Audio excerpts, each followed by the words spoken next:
Sabe quando você abre um aplicativo para pedir comida e ele te mostra em tempo real onde o entregador está, usando o mapa de uma outra empresa?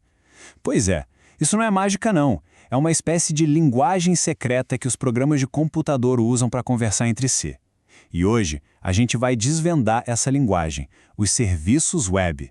Pensa neles como a cola invisível que une praticamente tudo que a gente faz online. Você já parou para pensar como isso realmente funciona? Como é que um único aplicativo consegue consultar voos na Gol, reservar um hotel no Accor e alugar um carro na Localiza tudo de uma vez só? A resposta para isso resolveu um problema gigantesco lá do comecinho da internet.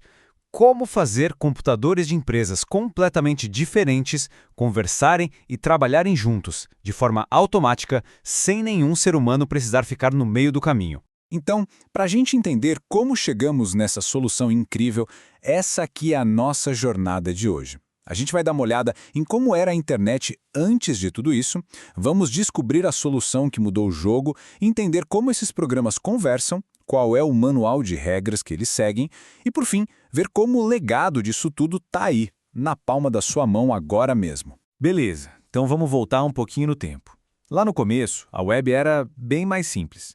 Pensa nela como se fosse uma biblioteca digital gigante. De um lado você e seu navegador, do outro um servidor te entregando páginas. Tudo, absolutamente tudo, era feito para os nossos olhos. Para a gente ler textos, ver imagens, clicar em links. Era uma via de mão única, feita para pessoas. Só que aí apareceu um problemão. Um programa de computador, um software, ele não lê um site do jeito que a gente lê. Ele não se importa se um botão é bonito ou se o texto está em negrito. Para que as máquinas pudessem colaborar de verdade, elas precisavam de uma coisa completamente nova, uma linguagem universal, uma língua franca feita só para trocar dados, sem nenhuma distração visual. E foi exatamente essa necessidade que deu origem a uma ideia revolucionária. E se, além da porta da frente dos sites feita para humanos, existisse também uma porta dos fundos, uma interface criada sob medida para outros programas? Essa é a grande sacada, a essência dos serviços web. Então, se liga nisso. Um serviço web não é um site. Ele é tipo um balcão de atendimento exclusivo para programas. Um programa chega nesse balcão e faz um pedido super específico usando uma linguagem toda estruturadinha chamada XML. O servidor, então, entrega exatamente o que foi pedido, também em XML. E como é que esse pedido viaja pela internet? Pelo bom e velho HTTP, o mesmo carteiro que entrega os sites que você visita todo dia. A melhor maneira de visualizar isso é pensar numa loja. O navegador web é a vitrine, bonita, visual, feita para qualquer pessoa entrar e dar uma olhada. Já o serviço web é o sistema de estoque, lá nos fundos, totalmente funcional, focado em tarefas diretas como verificar a quantidade do produto X. Ninguém vê, mas é ele que faz a loja funcionar de verdade, de forma automática. E olha, essa ideia não foi só uma melhoria, não. Foi uma verdadeira revolução. De repente, os sistemas de uma empresa podiam falar direto com os de outra, automatizando processos inteiros no que a gente chama de B2B. Isso deu origem aos mashups, onde um desenvolvedor podia, misturar o serviço de mapas de uma empresa com o de fotos de outra para criar um app totalmente novo. E o mais importante, essa filosofia de que tudo pode ser um serviço foi a sementinha que deu origem ao que hoje a gente conhece como computação em nuvem. Certo. A gente já entendeu o que e o porquê. Agora, vamos mergulhar um pouco mais fundo para ver como essa conversa entre máquinas de fato acontece. Qual é a arquitetura por trás disso tudo? Vamos voltar para o nosso exemplo do aplicativo de viagens. Pensa nesse app como se ele fosse um maestro digital. Ele não é dono de nenhum avião, nem de nenhum hotel. O trabalho dele é orquestrar uma conversa perfeita entre os sistemas da companhia aérea, da rede de hotéis e da locadora de carros para montar o seu pacote de viagem ideal. Exatamente isso que rola por baixo dos panos. O aplicativo envia um pedido para o serviço da companhia aérea, outro para o serviço do hotel e mais um para o serviço da locadora. Aí ele pega essas 3 respostas separadas, junta tudo e te apresenta uma única viagem completa. Para você é simples, para as máquinas é uma conversa super complexa rolando em segundos. E essa conversa técnica tem basicamente 3 peças principais. Pensa assim, primeiro o XML é o idioma, o vocabulário que os 2 programas concordaram em usar. Depois vem o SOAP, que é tipo o envelope que empacota a mensagem e diz, olha, isso aqui é um pedido formal. E por fim, o HTTP é o serviço de correios, é o carteiro, que pega esse envelope e entrega ele pela internet. Simples assim, idioma, envelope e carteiro. Só que essa estrutura toda, com esses envelopes SOAP, apesar de ser muito poderosa, era também um pouquinho complexa. E no mundo da tecnologia, a gente sabe, a complexidade geralmente inspira alguém a buscar um caminho mais simples. E isso nos leva a este número aqui, 80%. O que será que ele significa? Pois é, ele significa que uma outra abordagem muito mais simples, chamada REST, cresceu tanto que chegou a representar 80% de todas as chamadas de serviço na Amazon.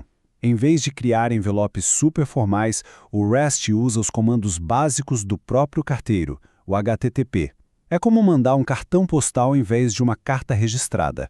Para muitas tarefas, a simplicidade do REST acabou vencendo, e isso mostrou uma nova direção para a evolução dos serviços. Ok, a gente já sabe que os programas podem conversar, mas como é que um programa sabe o que ele pode dizer para o outro?